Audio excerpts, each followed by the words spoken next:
ano na lang yung requirements ng barangay clearance.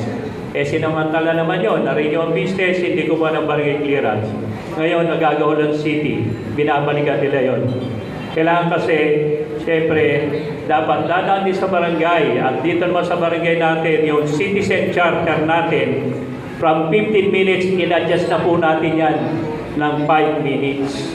5 minutes lang, kung talagang kompleto requirements, kukuha kagad nila yung kanilang business clearance. Kasi ang binibigay lang ng barangay, hindi po business permit.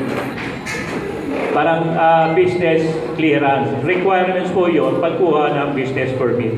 So, ganun pa man, nakakoleksyon din tayo ng 264,700 sa buwan ng June. At kaya may kabuuan na po yung koleksyon natin ng business tax ng 2,874,430. So, lagpas na po tayo ng 374,000 doon sa target collection natin sa loob lamang ng 6 na buwan. So, malaki po ito. Kaya sa susunod na taon siguro, meron naman tayong supplement.